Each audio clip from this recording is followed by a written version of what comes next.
C'est encore pour moi un réel plaisir de partager l'évangile de grâce et de paix. Je suis votre frère Ori, l'un des animateurs de cette émission HVE, l'heure de la vérité de l'évangile, émission d'évangélisation à caractère christocentrique.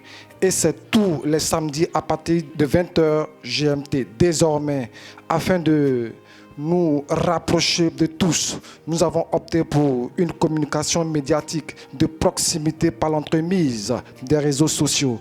Et tout cela sous la diligence de l'homme de Dieu, le chevronné, l'intrépide, je dirais même le téméraire docteur Avi Patrice, président fondateur de l'église Grâce sur Grâce. Bonsoir, homme de Dieu. Paix et grâce. Et nous avons également la présence de notre ancien de l'église. Bonsoir ancien, l'ancien Armand. Voilà, demeure également béni. Et nous bénéficions également de la présence du diacre Rossi. Alors, sois béni, mon frère. Nous profitons également de l'occasion pour dire merci déjà à tous nos frères et sœurs actuellement connectés. Et nous demandons aussi à ceux-là même qui ne l'ont pas encore fait de se connecter maintenant et de partager surtout afin que toutes ces personnes qui n'ont pas encore vu notre émission puissent en prendre connaissance et s'y accommodent. Que le nom du Seigneur soit glorifié. Alors, homme de Dieu, comment est-ce que vous allez ce soir? Le Seigneur me fait beaucoup de grâce. Son amour nous fait beaucoup de bien. Amen, amen. Seigneur, nous te célébrons, nous te glorifions, Père, pour ce que tu es pour nous. Nous sommes là encore ce soir remplis de vie et nous venons faire la promotion de ton amour et de ta grâce. Nous sommes victimes de ton amour, raison pour laquelle nous sommes là afin de pouvoir témoigner. Père, nous sommes là. Merci pour la force que tu nous donnes afin de parler de ta part. Toi qui vis et règnes pour des siècles et des siècles. Amen. Amen. Alors, nous étions toujours en train de développer, homme de Dieu, notre thème, notre si grand thème, à savoir les mensonges du diable. Et le week-end dernier, vous étiez en train de développer un problème, à savoir la doctrine de la justification. Voilà, et à cet effet, pour faire, disons, un bref résumé de ce que vous avez dit, à cet effet, vous avez mis 3 points en relief, à savoir la nature de la justice, le problème de la justice et la solution de la justice. Et vous avez dit en substance que concernant la nature de la justice, c'est une déclaration. Et cette déclaration, il y a une seule personne habilitée à pouvoir le faire, ce n'est que le Christ.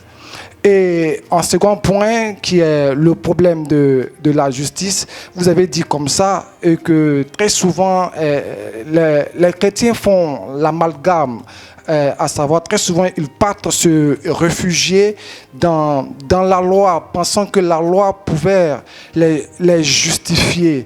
Et aussi, ces personnes également font recours à la nouvelle alliance. Et donc, cette situation est ambiguë et ils ont du mal à pouvoir s'épanouir spirituellement dans les voies du Seigneur. Voici également, et donc la solution de la justification que vous avez donnée. Vous avez dit que cette justification était rien d'autre que le Christ. Et c'est par lui seul que nous sommes justifiés. Voici un tant soit peu approximativement ce que j'ai retenu de ce que vous avez dit le dimanche dernier. Et donc, voilà, je suppose que nous allons encore continuer dans la même veine où que le Seigneur vous a orienté sur d'autres choses. Nous continuons toujours notre démarche depuis plus de, je dirais, 3 à 4 mois. Ouais. Nous sommes là, un véritable assaut sur le mensonge du diable. Nous sommes quittés très loin, nous avons parlé du mensonge du diable en ce qui concerne la religion. La religion n'est pas le moyen par lequel nous sommes sauvés. Jésus est le chemin, l'exclusivité appartient à notre Seigneur Jésus-Christ. Et nous avons encore dit que Dieu n'est pas encore encore en colère contre nous. Le diable nous fait croire que Dieu serait encore en colère contre nous. Et nous avons démontré que c'était encore un mensonge venant de lui. Un autre mensonge, que nous serons encore dans l'ancienne alliance, où l'ancienne alliance est la continuité de la nouvelle alliance. C'était encore un mensonge du diable. Après, nous avons parlé encore du combat spirituel. Et nous avons encore dit que le diable nous fait croire qu'après avoir accepté le Seigneur Jésus-Christ, nous sommes toujours quoi? Mais des pécheurs. Et je crois que le samedi passé, nous étions sur la justification. Le diable nous fait croire que nous sommes justifiés, non pas par la foi, mais par les œuvres. Et ça, c'était encore un gros mensonge qui tenait encore beaucoup de frères qui aiment véritablement le Seigneur, mais qui ne connaissent pas la justice. Raison pour laquelle nous avons prêché sur la justification. Nous sommes allés sur 3 angles. Nous avons parlé de la nature de la justification. Nous avons parlé du problème de la justification. Et en dernier point, la solution de quoi? De la justification. C'est un thème tellement puissant. C'est le fondement même du christianisme. Parler de la justification, c'est le fondement même du christianisme. S'il n'y a pas de justification, il n'y a pas de bonne nouvelle. Enlever la justification, l'Église se croule. Parce que l'Église ne peut que tenir sur le fondement de Christ et qu'il a fait pour nous. Parce que c'est ce qu'il a fait pour nous qui nous justifie. Et nous avons dit que justifier, c'est déclarer une personne juste. Pas rendre, mais déclarer une personne juste. Amen. Aujourd'hui, nous allons encore parler de la foi. Voici une autre approche encore du diable afin de pouvoir nous faire beaucoup de mal lorsque nous n'avons pas véritablement une bonne approche de la foi, lorsque nous n'avons pas la connaissance, la vérité liée à la foi. Il pourra encore venir nous bousiller. Lorsqu'on parle de foi, mais c'est un nom commun. Plusieurs personnes parlent de foi, mais en Christ, nous avons aussi une approche. Il ne faudrait pas prendre le christianisme comme une religion. Il y a les religions et il y a le christianisme. Donc, il est important de veiller sur la connaissance que nous avons en ce qui concerne la foi pour ne pas que le diable vienne encore sur ce domaine-là afin de pouvoir nous tromper et nous faire encore beaucoup de mal. Donc, aujourd'hui, nous allons tourner autour de la foi. Nous allons véritablement savoir, mais quelle est cette foi et comment est-ce que le diable vient encore dans ce domaine-là pour nous mentir et créer encore beaucoup de défis à nos bien-aimés dans le Seigneur. Donc, lorsque je pose par exemple cette question, c'est quoi la foi? Qu'est-ce que c'est la foi? La foi est simplement croire en Dieu ou quelque chose de plus profond. Est-ce que c'est simplement croire en Dieu? Lorsque je vois là-bas le livre de Galates, je pense, la Bible déclare que le diable croit que Dieu existe et il tremble. Amen. Donc quand on parle de la foi, quelle est la définition pour toi de la foi? Parce que si nous n'arrivons pas à connaître la valeur sémantique de chaque mot dans le christianisme, c'est comme ça que le diable pourra surfer sur notre manque de connaissances afin de pouvoir nous faire encore beaucoup de mal. Et quand je pose présentement la question, toi qui me suis sur TikTok, sur Facebook, je ne connais pas le moyen que tu as engagé, le réseau que tu as engagé afin de pouvoir me suivre, mais quand je pose la question, qu'est-ce que la foi? Mais quelle est donc la réponse qui monte tout de suite dans ton cœur? Je crois que tu es tenté de me citer Hébreux chapitre 11 à partir du verset 1er que je lis d'ailleurs.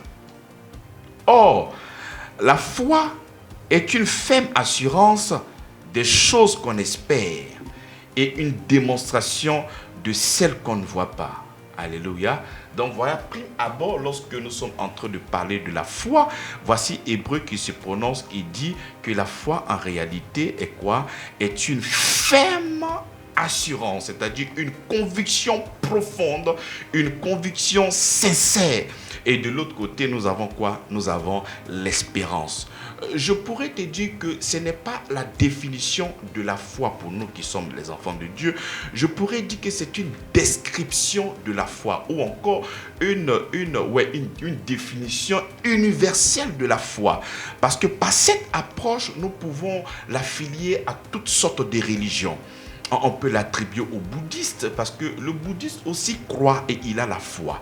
Il a la foi en quoi? Il a la foi en ce qu'il fera. Le bouddhisme, il est basé sur le karma. Tout ce qui doit lui arriver, c'est ce qu'il doit faire ou ce qu'il ne fait pas. Donc sa foi est basée là-dessus. Tu ne diras pas sûrement que l'islam n'a pas de foi. Si, ils ont une foi, c'est basé aussi sur le pilier de quoi? De l'islam.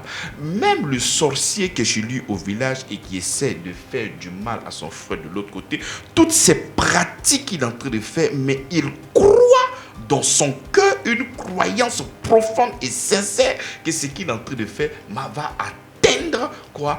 Mais ta vie de l'autre côté. Donc lorsque nous sommes en train de voir que ce soit les stoïciens, toute religion, même le judaïsme, lorsque nous considérons toutes ces religions-là, nous pouvons effectivement dire que la définition de cette foi-là est universelle. Tu vois? Mais lorsque nous parlons de la foi dans la nouvelle alliance, moi je ne pourrais pas prendre Hébreux chapitre 11, le verset 1er. Déjà, lorsque nous sommes en train d'étudier Hébreux, le livre d'Hébreux, c'est le livre des alliances. C'est le livre qui met en relief deux alliances, l'ancienne alliance et la nouvelle alliance. Donc, lorsque tu es en train de faire l'étude dans le livre de Hébreux et que tu vois une définition, il faudrait te poser la question, mais la définition qui a été donnée de la foi, ce n'est pas la définition de l'ancienne alliance, ce n'est pas la définition de ceux qui ont vécu dans l'ancienne alliance, ou c'est la définition de la nouvelle alliance. Donc c'est comme ça qu'il faudrait véritablement se poser des questions. Et lorsque nous nous posons des questions, nous arrivons donc à voir, mais la définition est située où? Lorsque nous sommes dans Hébreux chapitre 11, le verset 1er, il dit, or la foi est une ferme assurance des choses qu'on espère et une démonstration de celles qu'on ne voit pas. Donc ici, cette approche de cette définition est basée sur quoi? Sur l'espérance. Une ferme assurance des choses qu'on espère.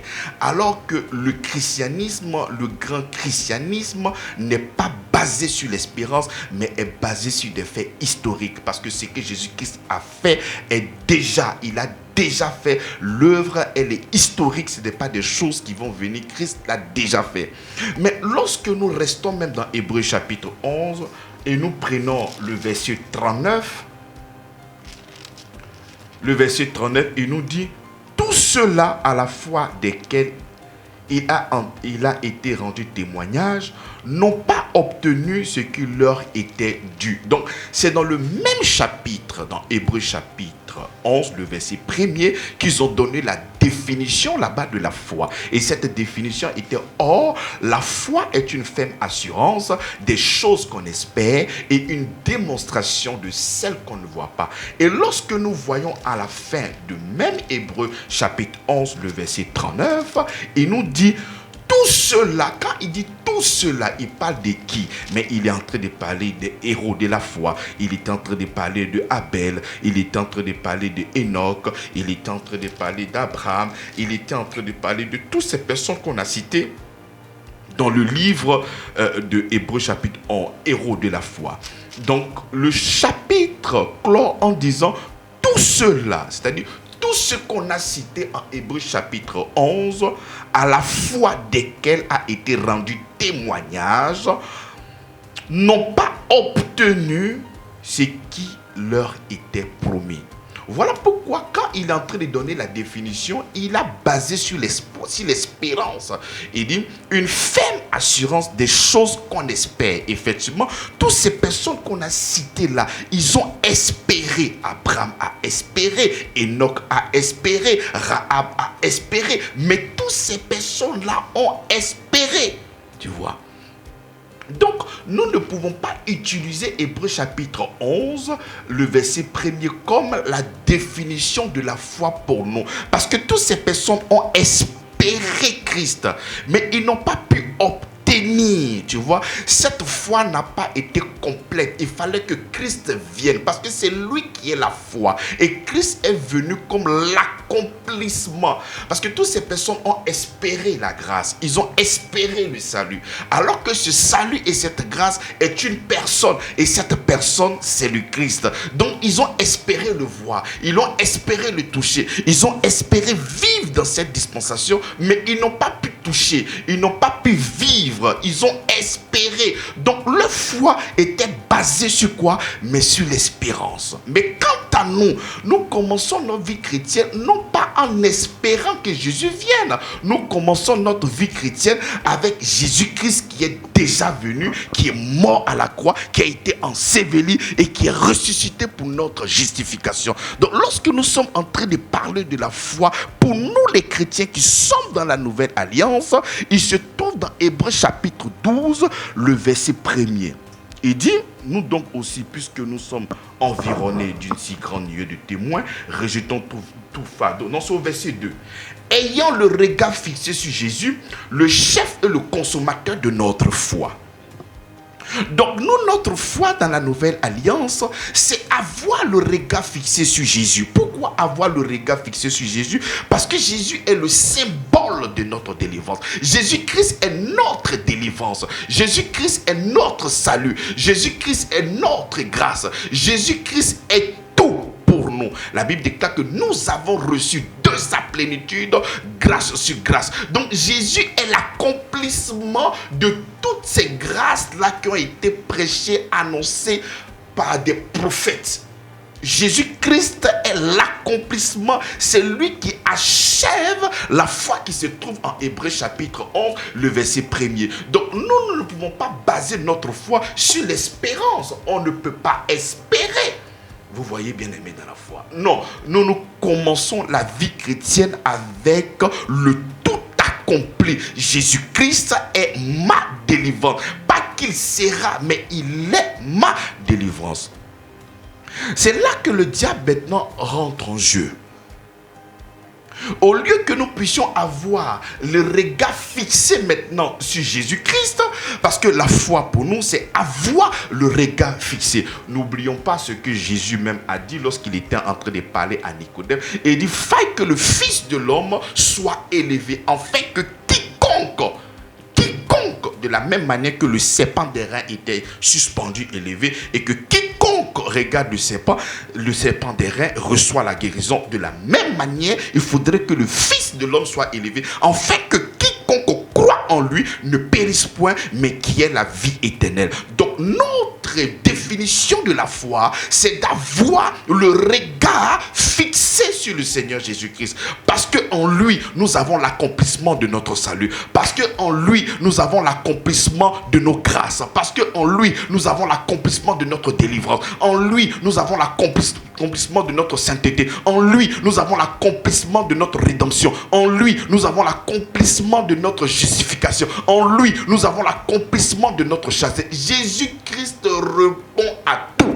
et nous devons avoir le regard fixé sur lui. Raison pour laquelle nous parlons du christocentrique, le christocentrisme. Christ est notre centre. Lorsque nous parlons de la foi de la nouvelle alliance, Christ est notre centre. C'est-à-dire tout ce que nous allons vouloir sur cette terre est à partir de Christ. Nous avons le regard fixé sur lui et nous recevons la bénédiction. Par la foi, nous avons accès à la grâce qui est la personne du Christ. C'est là maintenant que le diable fait son entrée. Et il va nous ramener sous l'espérance. Et au lieu du christocentrisme, il va nous enlever dans le christocentrisme pour nous mettre dans l'égocentrisme, pour nous mettre dans le judaïsme. Parce que lorsque nous sommes en train de prendre la définition de la foi de Hébreux chapitre 11 à partir du verset 1er, mais ça c'était la foi de tous ces judaïsants, c'était la foi de toutes ces personnes qui ont espéré. Donc puisque nous n'avons pas la lumière, le diable vient encore dans cette nouvelle alliance en tronquant les Écritures, en nous trompant, en nous faisant croire que lorsque nous serons en train de pratiquer, lorsque nous serons en train de faire des choses extraordinaires, extraordinaire, c'est là que Dieu viendra nous sauver. Lorsque nous serons en train de faire de bonnes choses, c'est là que nous allons attirer l'attention de Dieu sur nous. Lorsque nous serons en train de bien se conduire, c'est en ce moment-là que Dieu aura beaucoup de grâce à nous donner. Donc le curseur n'est pas pointé sur ce que Jésus-Christ a fait à notre faveur. Le curseur n'est pas pointé sur ce que Jésus-Christ a fait pour que nous puissions recevoir la bénédiction. Le curseur maintenant est pointé sur qui? Est pointé sur ce que nous devions faire pour que Dieu puisse nous aimer. C'est là que le diable entre en jeu afin de nous tromper.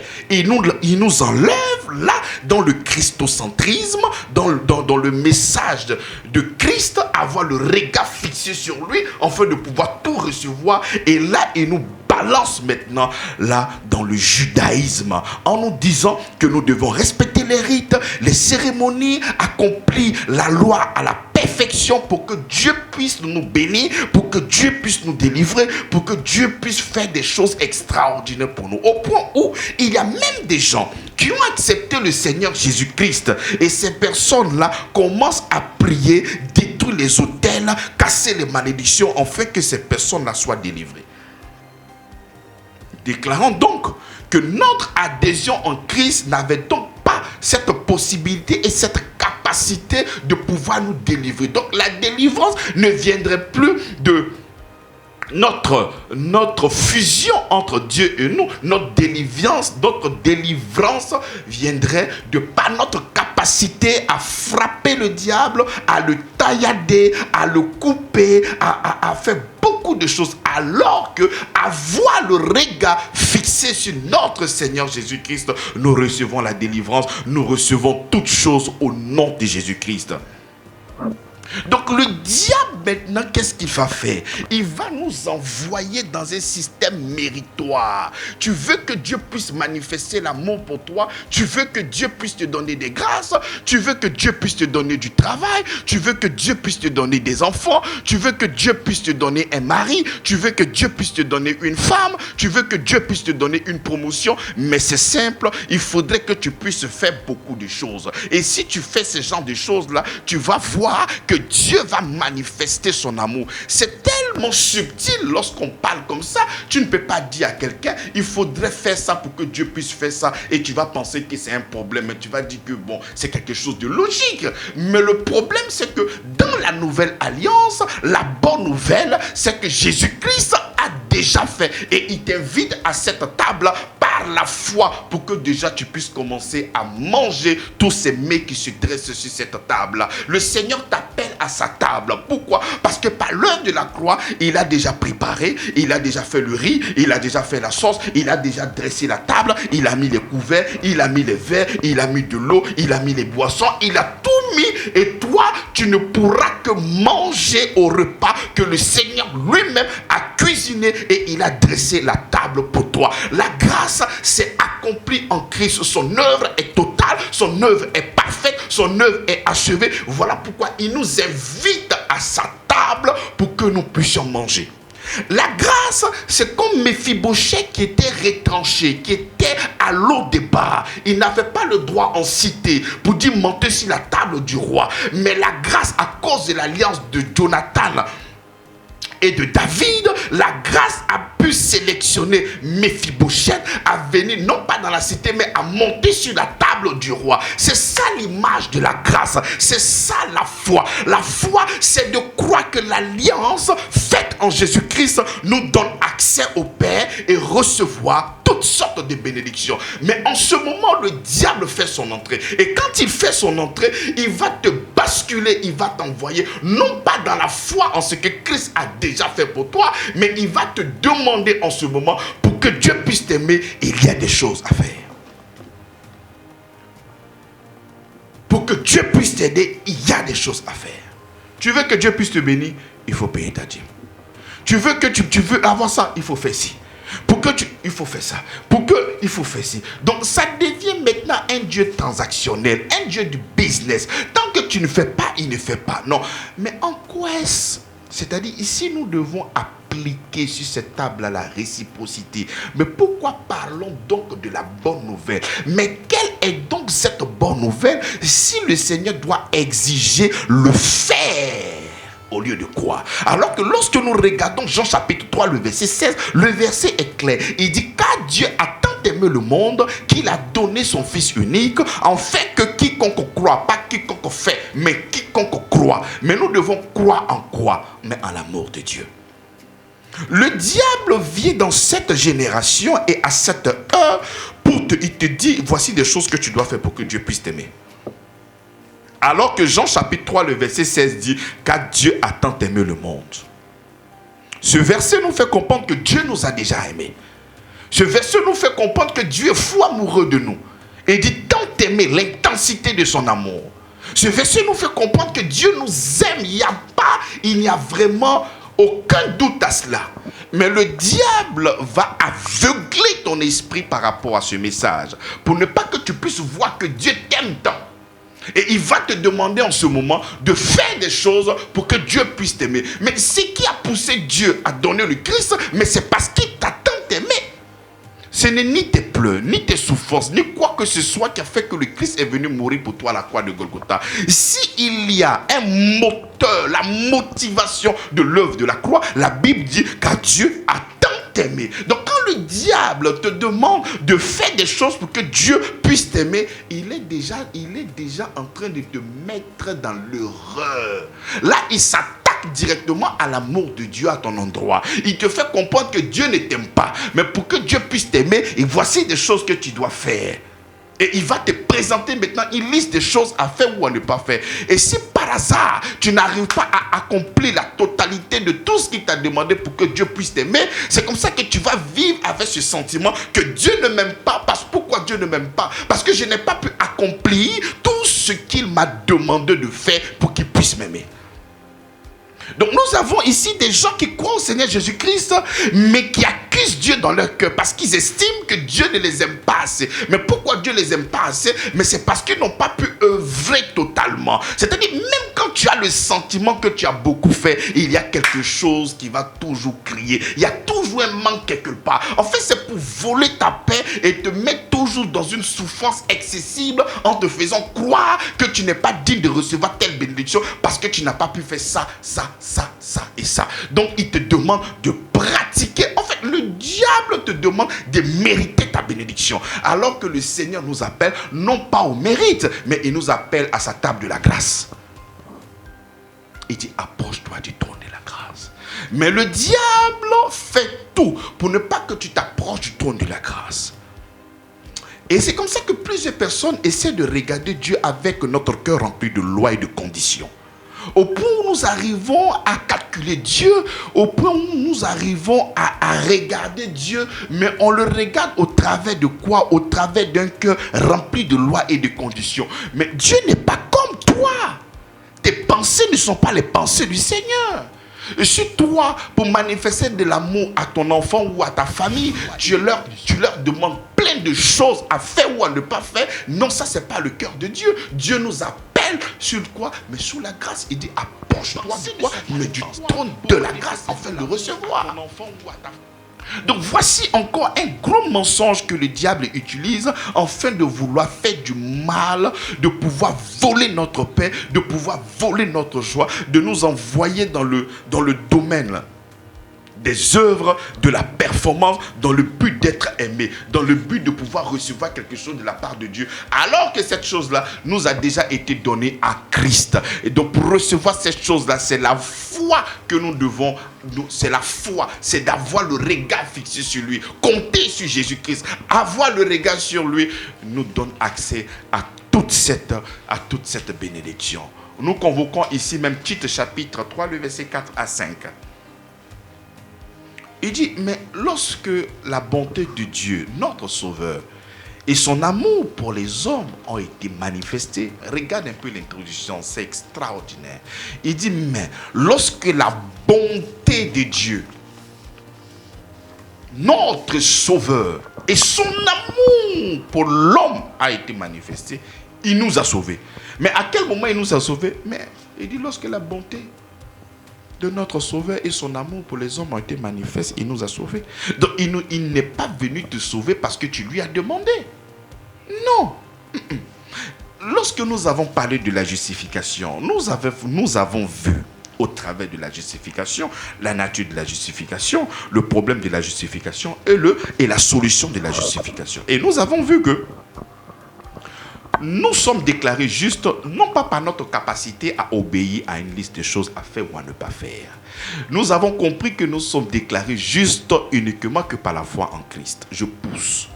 Si tu n'as pas pu te justifier pour tes fautes et que Christ est venu te justifier afin que toi tu puisses recevoir la justification, cette même justification va te suivre dans tous les domaines de ta vie. Tu vas toujours compter sur l'œuvre achevée de notre Seigneur Jésus-Christ afin de recevoir. Parce que si tu n'as pas pu te justifier de ses fautes et de ses impairs, ce n'est pas autre chose dont tu viendras pour te justifier.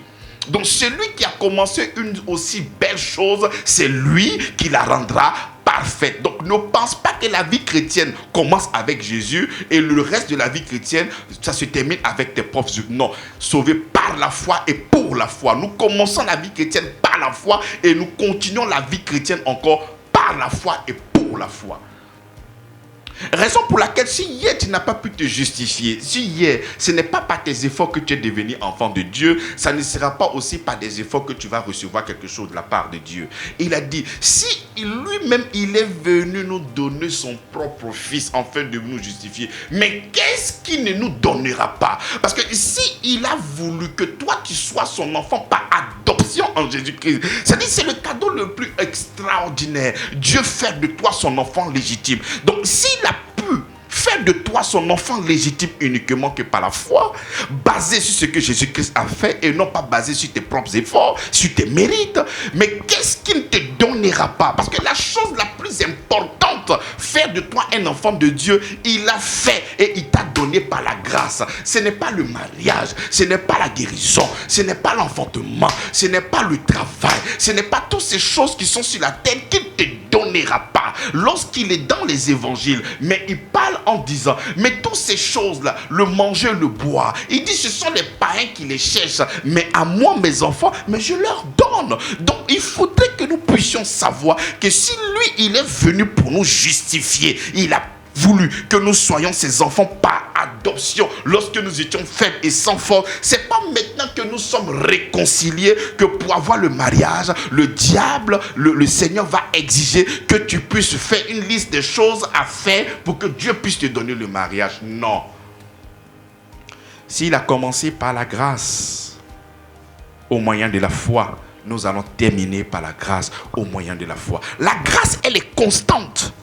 La nouvelle alliance est basée sur la grâce. Ce n'est pas basé sur nos efforts. Ce n'est pas basé sur nos mérites. Ce n'est pas basé sur nos performances. Je dis ça parce que lorsque nous n'avons pas la conscience, le diable viendra te dire, il faut que tu puisses toucher le cœur de Dieu par ce que toi tu feras. Donc en réalité, tu n'as pas la foi en Christ. Tu ne fais pas de Christ ton centre. En fait, toi tu as la foi en ce que toi tu vas faire pour que Dieu puisse agir dans ta vie. Donc en réalité, tu utilises la foi, mais ce n'est pas la foi qui cible Christ. C'est la foi qui cible tes œuvres, alors que tes œuvres ne sont pas qualifiées pour recevoir quelque chose de la part de Dieu. Le diable fait tout pour que tu puisses te mettre au centre, compter sur toi-même. Comme le bouddhiste dit, tout ce qui y arrive là, ça c'est le karma. Ce que je fais, c'est si je fais des choses qui sont bien, ça va me revenir. Tu fais des choses qui sont mauvaises, ce sont les choses qui vont te revenir. Donc lui, il est le maître de sa vie. Il est le maître de ce qui doit arriver. Mais non, nous dépendons de Christ. Nous dépendons de l'œuvre parfaite, achevée, totale de Christ à la croix de Golgotha. Nous sommes bénéficiaires et récipiendaires de sa grâce. Nous sommes bénis à cause de lui. La Bible déclare que riche qu'il était, il est devenu pauvre afin de nous enrichir. Donc si nous sommes riches aujourd'hui, c'est parce que lui, il s'est fait pauvre afin de nous enrichir.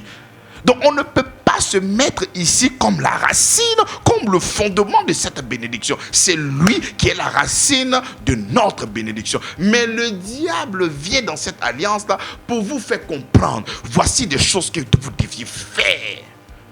Tu as besoin de ta délivrance, viens avec de l'argent. Tu as besoin de la délivrance, viens avec un cahier, il faut réciter tout ce que tu as fait comme péché. Tu as besoin de la délivrance, voici des choses que tu dois faire. Et tant que tu ne finis pas de faire ça, tu ne pourras pas être sauvé. Donc le diable fait tout tout d'une manière subtile de te détourner de Christ au profit de ce que toi tu feras. Parce que ce que le diable est en train de faire, c'est tellement dangereux. Le diable dit que toi, tu n'as pas besoin de sauveur. Il faudrait que toi-même, tu puisses fournir ce dont on doit regarder afin de pouvoir t'accorder la bénédiction. Donc le diable te met au centre. Il dit, vas-y, fais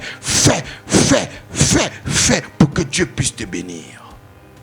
C'est comme ça qu'aujourd'hui, il y a beaucoup de personnes qui n'ont pas la paix. Parce que ces personnes croient que c'est quand elles vont prier pendant 24 heures que le diable ne va pas les bouffer. Alors que dans le plan de la rédemption, la Bible a dit, toute arme forgée contre toi est nulle et sans effet. Et il a dit, 1000 à ta gauche, 10 000 à ta droite, tu ne seras pas atteint. Parce que nous croyons que l'œuvre de la croix, l'œuvre de notre Seigneur Jésus-Christ est une œuvre totale, est une œuvre parfaite, est une œuvre achevée, achevée pour ma protection, achevée pour ma guérison, achevée pour ma vie, achevée pour ma rédemption. Le Seigneur n'exige rien de moi si ce n'est que de croire en ce que Jésus-Christ a fait.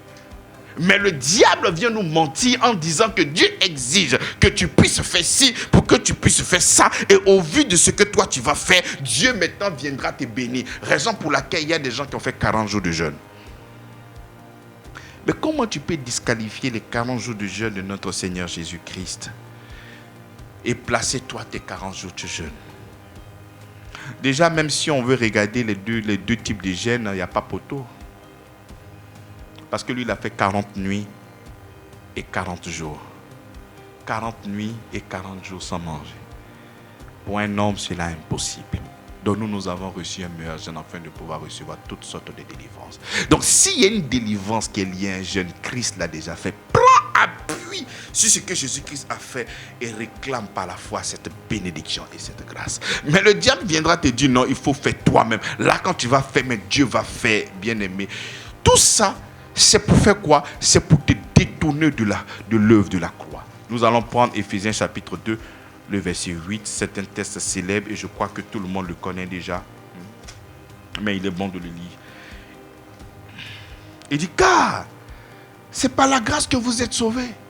Lorsque le diable viendra te mettre au centre, fais ci, fais ça, fais ci, fais ça. Et si tu fais ci, et si tu fais ça, c'est en ce moment que Dieu va te sauver. La Bible dit que c'est par la grâce que vous êtes sauvés. Mais par le moyen de la foi. Pas par le moyen de la foi sur toi-même ce que tu feras. Vous êtes sauvés par la grâce.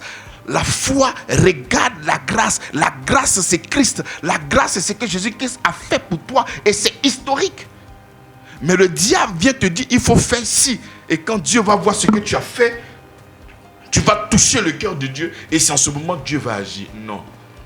Il dit, vous êtes sauvés par la grâce. Par le moyen de la foi. Et cela ne vient pas de vous.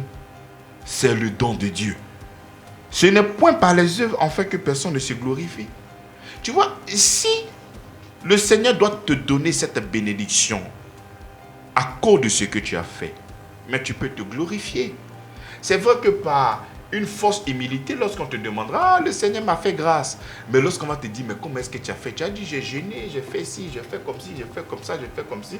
Donc tu vois que tu es en train de partager la gloire entre Dieu et toi. J'imagine que peut-être Dieu a 60% et toi tu as 40%. Non, toute la gloire doit revenir à Dieu et la louange te revient à toi. L'ange a dit, gloire à Dieu et paix sur la terre. Ce qui est pour nous, c'est la paix dans le ménage, la paix dans ce pays, la paix dans ton organisation, dans ton foyer, dans tout ce que tu entreprends. Et la gloire à Jésus. Toi, tu n'es pour rien. C'est ce que Jésus-Christ a fait, qui a fait que tu es dans cette bénédiction, que tu es dans cette grâce. C'est ce qu'il dit. Il dit, car c'est par la grâce que vous êtes sauvés, au moyen de la foi. Et cela ne vient pas de vous. C'est un don de Dieu. Ce n'est point par les œuvres, afin que personne ne se glorifie. Raison pour laquelle tu pourras trouver des gens dans le christianisme qui n'ont pas véritablement compris l'œuvre de la croix. Et ces personnes sont des personnes orgueilleuses, enflées, parce qu'elles estiment qu'elles ont beaucoup fait pour que Dieu puisse les bénir. Non, la véritable foi, le véritable christianisme, le véritable évangile ne fait qu'exalter l'œuvre de la croix. Et nous recevons toutes choses uniquement que par la foi en Jésus-Christ. Donc voici encore pour ce numéro, nous avons mis la lumière sur la manipulation du diable. De la même manière que tu n'as pas pu te justifier.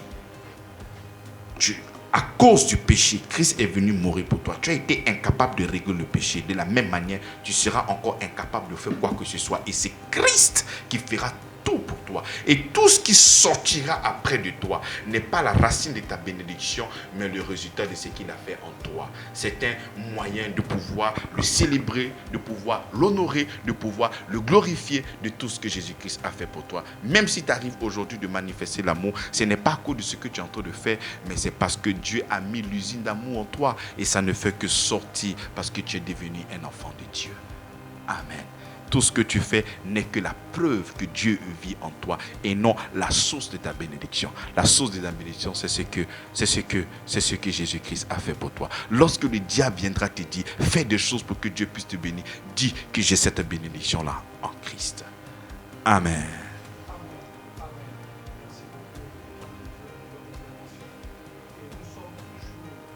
Dans notre thématique, à savoir les mensonges du diable, et l'homme de Dieu est en train de développer un point très important concernant la foi. Nous rappelons au peuple de Dieu que nous sommes à notre émission HVE, l'heure de la vérité de l'évangile, présentée par l'homme de Dieu, le leader de l'église Grâce sur Grâce, le pasteur Dr Avi Patrice. Et nous rappelons les différents contacts de l'église. Le 01 01 01 43 13, le 07 07 07 07 67 69 94, le 07 06 06 06 52. Nous abordons notre seconde partie de notre émission réservée aux questions et aux préoccupations. Si vous avez des questions, des préoccupations, c'est le moment de les poser, car l'homme de Dieu est là uniquement pour échanger de tout cela. Et nous rappelons également que l'église Grâce sur Grâce est située à Toban, au quartier Zinsou 3, à Toban au camp, quartier Zinsou 3. Et le programme de l'église est fait comme suit. Les mardis de 19h à 20h30, culte du soir, avec une prière dénommée 100% exaucement.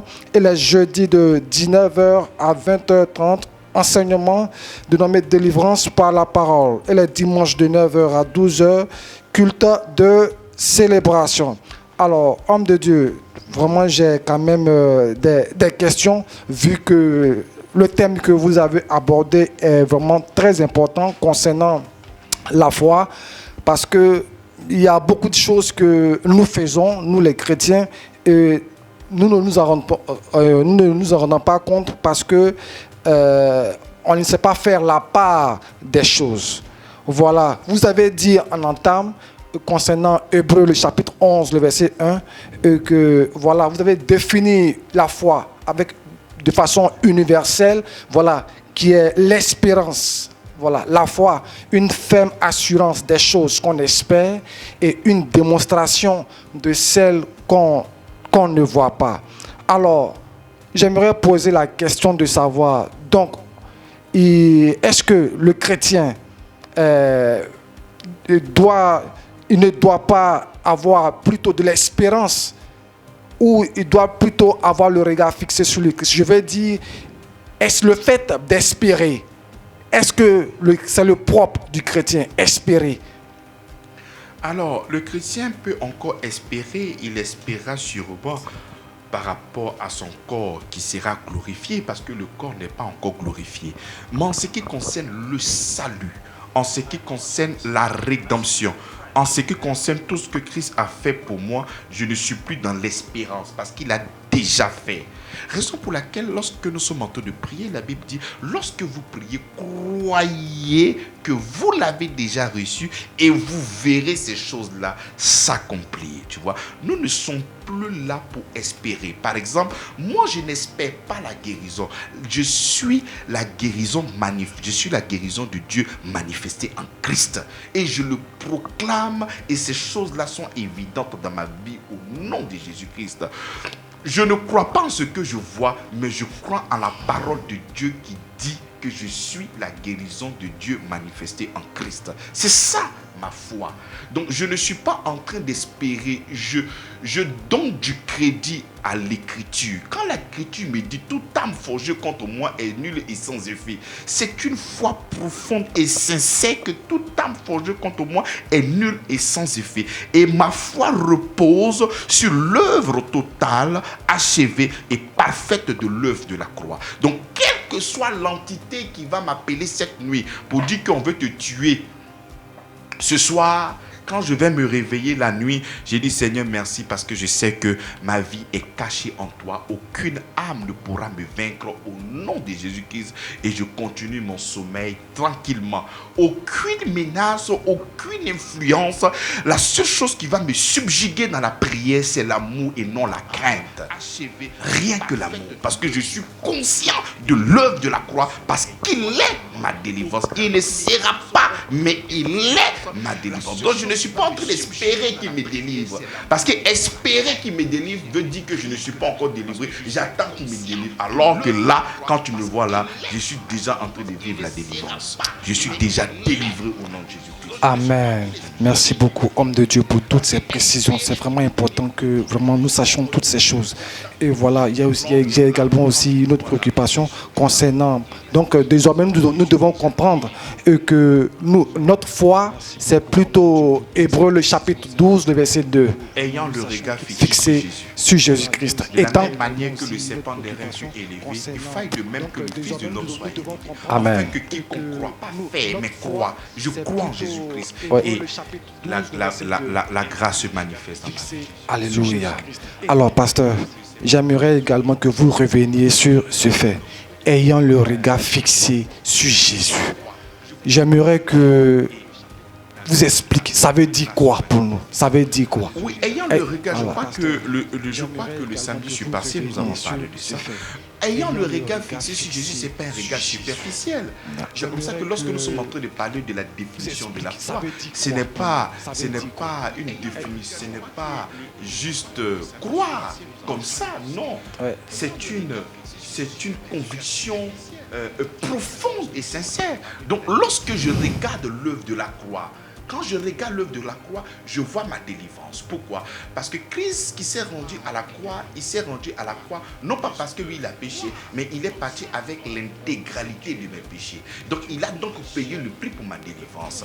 Isaïe vient et dit, oui, Adi, ce que tu dis est vrai. J'ai prophétisé ça près de 700 ans avant qu'il ne vienne. Le châtiment qui te donne la paix est véritablement tombé sur lui. Amen. Donc je crois que ce qui doit me condamner est tombé sur Jésus. Et si Jésus a été condamné, pourquoi moi je serai condamné? Moi je suis libre. C'est pour ça que la Bible dit, c'est pour la liberté que Christ nous a affranchis. Amen. Donc je suis libre. Amen. Amen.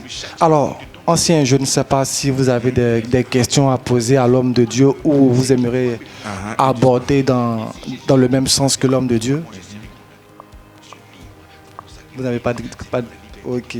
Et vous, mon diacre? J'ai une question à poser au docteur. Et j'ai comme ça écouté une émission quelque part. Et le monsieur a dit que Jésus-Christ est parti à la croix. Il a présenté l'œuvre de la croix. Mais il a dit, mais comme ça, que, et nos factures, et nos différents défis, est-ce que Christ l'a réglé? Donc au travers... Non, Jésus n'est pas un agent de la CIE. Jésus n'est pas... Il est venu payer le prix pour notre délivrance. Parce que nous étions esclaves chez le diable, chez Satan. C'est lui qui nous tenait. On était sous la domination, le pouvoir totalitaire et esclavagiste de Satan. Donc nous étions esclaves. Et le diable pouvait nous traîner là où il voulait, patati patata. Mais Christ est venu nous racheter. Là, nous ne sommes plus maintenant les enfants de colère. Nous ne sommes plus les enfants maintenant du diable. Nous sommes maintenant devenus enfants de Dieu. Et étant maintenant des enfants de Dieu, nous demeurons dans la maison de notre Père. Et demeurant dans la maison de notre Père, nous avons l'abondance. Donc c'est comme ça que le Seigneur pourra me bénir financièrement pour que je puisse m'acquitter de beaucoup de choses, des factures de CIE. Donc Jésus, il est venu nous racheter, il n'est pas venu pour payer la facture de courant. Donc un prédicateur qui dit que Jésus n'est pas venu payer nos factures de courant, il doit avoir vraiment un vrai problème. D'abord, je ne peux même pas dire un problème spirituel parce que ça ne révèle même pas déjà de la spiritualité. ça n'a pas de sens parce que Christ n'est pas venu pour ça. Amen. Amen. Alors, auditeurs, auditrices, nous rappelons que nous sommes à la seconde partie de notre émission HVE, l'heure de la vérité de l'évangile. La question sur Facebook, c'est quoi? Nous avons une question sur les réseaux sociaux, sur Facebook. Il dit que si Dieu m'a donné une conscience des commandements et la capacité d'obéir, pourquoi alors me dit-on que je ne peux être sauvé par mes œuvres? Est-ce que ce n'est pas injuste que je me conduise bien, que je me sanctifie, que je donne aux pauvres, que je prie avec rigueur et qu'à la fin, Dieu dise que tout cela ne suffit pas? Alors, à quoi bon faire le bien si ce n'est pas ce qui me sauve?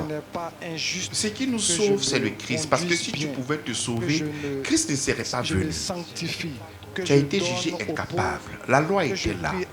Et la loi n'a pas pu justifier une personne. La loi a bousillé le monde entier. Raison pour laquelle nous parlons de bonnes nouvelles. Donc en Christ, nous avons cette bonne nouvelle. Quelle est cette bonne nouvelle? Autrefois, nous devions passer par une liste des choses à faire ou à ne pas faire pour que nous puissions recevoir quelque chose de la part de Dieu. Donc aller sur ce chemin, c'est un chemin qui est difficile pour toi. Tu peux être sincère en disant que je veux pratiquer des choses pour que Dieu puisse me donner la bénédiction. Mais c'est se détourner de l'œuvre de la croix. Parce qu'en dehors de ce que Christ a fait, rien de ce que toi tu pourras faire pourra attirer la main de Dieu pour te bénir. Sinon, Christ ne sera pas là. Galates chapitre 2, le verset 21 dit, « Je ne rejette pas la grâce.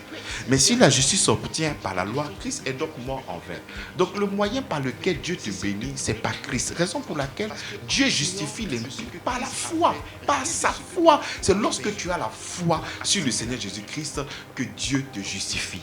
Maintenant, lorsque nous sommes en train de parler de la bonté, la miséricorde de Dieu, nous ne sommes pas en train de dire, nous ne sommes pas en train de te dire il faut aller voler. On n'est pas en train de dire qu'il faut désobéir à la parole qui dit de manifester l'amour.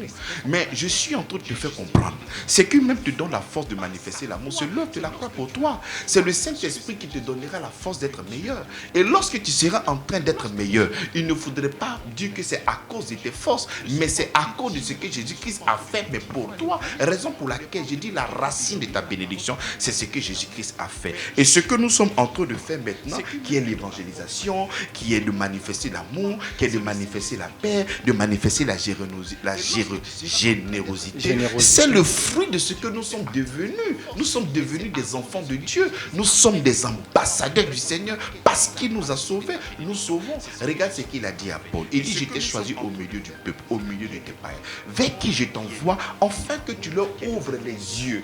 Tu vois, parce qu'il a été délivré, c'est comme ça qu'il envoie vers ces peuples-là, afin de pouvoir les délivrer. Mais comment? Il dit, en leur annonçant la foi, le pardon des péchés par la foi en Jésus-Christ et l'héritage avec les sanctifiés. Donc, comment est-ce qu'ils reçoivent le pardon des péchés? Mais par la foi en Jésus-Christ, non pas par leur capacité à faire quoi que ce soit. Donc, j'aimerais t'inviter effectivement à manifester beaucoup de bonnes œuvres. C'est comme ça que Éphésiens chapitre 2, le verset 10 nous dit que nous avons été créés en Jésus-Christ pour de bonnes œuvres. Oui, je t'invite à le faire. Mais cette force qui te donnera la capacité de manifester les bonnes œuvres, c'est la grâce manifestée en Christ. Parce que sans le travail que Jésus-Christ a fait, qui a produit en nous le Saint-Esprit, mais comment est-ce que tu allais manifester toutes ces grâces? Donc il y a lieu d'avoir le regard fixé sur notre Seigneur Jésus-Christ. Amen. Alors, homme de Dieu, il y a également une autre question sur les réseaux sociaux. Voilà, nous avons quelqu'un qui dit ici, alors, homme de Dieu, en quoi la justification en Christ est-elle différente de la justification par les œuvres? D'accord. Voilà la question de notre... C'est comme nous avons un adage ici qui dit, alors, homme de Dieu, il y a également... l'habit ne fait pas le moine, mais nous reconnaissons le moine par ses vêtements. Tu vois, nous sommes justifiés par la foi en Jésus-Christ. Romains chapitre 5, le verset 1er. Étant donc justifiés par la foi, nous avons la paix avec notre Seigneur Jésus-Christ. Maintenant, celui qui est justifié, celui qui est devenu enfant de Dieu, celui qui a revêtu le Christ, celui qui a le Saint-Esprit, va forcément et d'une manière naturelle manifester le fruit de l'amour, le fruit du Saint-Esprit. Donc tu serais en train véritablement de montrer toutes ces choses-là à ces personnes qui sont autour de toi. Et ce qui témoigne véritablement que tu crois, tu es un enfant de Dieu. Tu sais, la foi, c'est Dieu qui le voit. Mais nous, les êtres humains, nous regardons à l'apparence. Nous regardons à ce que l'homme fait. C'est comme ça que quand le Seigneur nous parle, comment est-ce que nous devons reconnaître, Seigneur, comment est-ce que nous devons reconnaître tes enfants? Il dit, lorsqu'ils seront en train de s'aimer les uns les autres. Dieu n'a pas besoin d'une œuvre venant de toi pour savoir si tu crois ou non. Mais nous, sur cette terre, nous avons besoin de la manifestation de ce que tu feras afin de savoir si tu es un enfant de Dieu ou pas. Voilà. Donc la justification par les œuvres en réalité dit, si tu as véritablement accepté le Seigneur Jésus-Christ, ta foi là sera agissante et ça va agir en manifestant des œuvres extraordinaires. Sinon, nous ne sommes pas justifiés par les œuvres, nous sommes justifiés par la foi en Jésus-Christ. Romains chapitre 3, le verset 28, nous sommes justifiés par la foi sans les œuvres de la loi. Car Dieu ne va pas juger quelqu'un au travers de la loi. Parce que c'est par la loi que vient la connaissance du péché. Romains chapitre 3, le verset 21. Donc la Bible témoigne véritablement que nous sommes sauvés effectivement par la foi. Mais si tu es véritablement sauvé par la foi, cette foi sera agissante en te poussant à manifester l'amour à l'endroit de tes concitoyens, de toutes ces personnes qui sont autour de toi. Amen, amen. Alors, il y a beaucoup de mouvements sur les réseaux sociaux. Nous avons également un autre frère qui pose la question de savoir, homme de Dieu, qu'en est-il de la repentance alors? D'accord. En réalité, tout part de la valeur sémantique de chaque mot. Lorsque nous sommes en train de parler de la repentance, déjà tout de suite, tu vas lier la repentance au péché. Ce n'est pas ça. Je te prends un cas simple. L'homme ne peut que comprendre par des concepts. Donc, je vais te donner toujours des concepts pour que tu puisses comprendre. Un bouddhiste qui trompait sa femme décide d'arrêter de tromper. Il décide aujourd'hui de ne plus tromper sa femme. Il s'est repenti, oui ou non? Il s'est repenti. Mais est-ce qu'il est sauvé? Non. La repentance, dans le mot grec, veut dire métanoïa, changement de mentalité, changement d'avis. Tu vois, c'est ça qu'est la repentance. La repentance, c'est le changement de mentalité, le changement d'avis face à quelque chose. Pierre dit, repentez-vous. Pourquoi Pierre dit à ces personnes-là de se repentir? Parce ils regardaient Jésus comme un bandit. Ils regardaient Jésus comme un voyou. Ils regardaient Jésus comme un faux type, non pas un messie. Il dit, changez votre manière de voir et croyez maintenant en lui. Le moyen par lequel nous devenons enfants de Dieu, c'est lorsque nous croyons en Jésus-Christ. Lorsque Paul et Silas étaient en prison et que les chaînes ont cédé, ces personnes-là étant effrayées ont posé la question, que faut-il faire pour être sauvé? Et tu crois au Seigneur Jésus-Christ, tu seras sauvé, toi et ta famille. Donc la repentance, c'est le changement de mentalité. Si aujourd'hui, tu crois véritablement que le Seigneur Jésus-Christ est ton papa, est-ce que tu as besoin de voler comme avant? Non, je n'ai pas besoin de voler puisqu'il prend soin de moi. Donc lorsque tu réalises, tu viens de changer d'orientation, tu viens de changer d'avis, parce qu'autrefois, tu ne pouvais que te baser sur le vol afin de pouvoir manger. Mais maintenant que tu sais que le Seigneur est ton Père et qu'il prend soin de toi, tu n'as plus besoin de chercher à aller voler. Donc, le véritable salut t'amène à la repentance, frère. Parce que maintenant, tu as la capacité de pouvoir vivre correctement et honnêtement par sa capacité, par sa grâce. Amen, amen. Demeurez abondamment béni, homme de Dieu, pour tous ces enseignements que nous recevons de votre part. Alors, l'émission tire pratiquement à sa fin.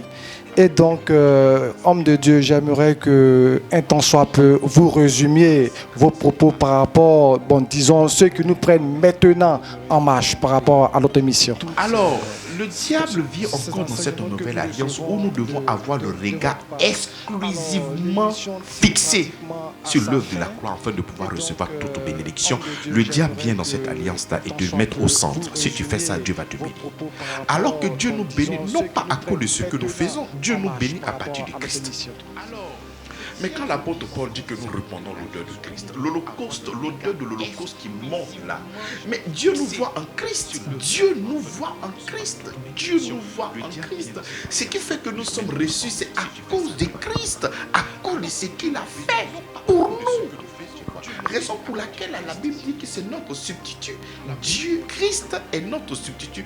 Dieu étant en Christ, réconciliant le monde avec lui-même en imputant point aux hommes leurs offenses. Donc Christ est celui qui expie nos péchés, tu vois. Donc quand Dieu nous voit en Christ, il nous voit pur, il nous voit pur, il nous voit saint. Donc nous recevons toutes sortes de quoi? De bénédictions. Donc il y a lieu de véritablement avoir le regard fixé sur Jésus-Christ. Même quand tu manifestes l'amour, quand tu manifestes le zèle, quand tu manifestes le travail, mais c'est parce que Dieu t'a aimé le premier que toi tu l'aimes en retour. Si toi, la bénédiction se repose sur ce que tu fais. C'est comme si toi, tu as aimé Dieu en premier et Dieu maintenant te manifeste l'amour en retour. Non, toi, tu n'es pas le premier. Mais qui peut être le conseiller de Dieu? Parce que si tu te comportes bien, tu es en train de donner conseil au Seigneur pour dire à cause de ce que je suis en train de faire là, il faut me bénir. Non, c'est Dieu qui nous a bénis et nous sommes tellement contents, nous sommes tellement reconnaissants que nous sommes en train de produire maintenant des œuvres extraordinaires pour lui dire Seigneur, merci pour ton amour et ta grâce. Amen, amen. Alors, l'émission est pratiquement finie. Nous disons merci à tous nos frères et sœurs qui étaient en direct avec nous, qui vraiment se sont beaucoup manifestés sur les différents canaux. Nous disons merci au Seigneur Jésus-Christ de Nazareth pour leur vie. Merci également à tous, je dirais, nos frères et sœurs actuellement avec nous en studio, je dirais l'ancien Armand et la présence du diacre Rossi. Et donc, demeurez tous abondamment bénis. Bonne fin de soirée et que Dieu bénisse tout le monde. Amen. Amen.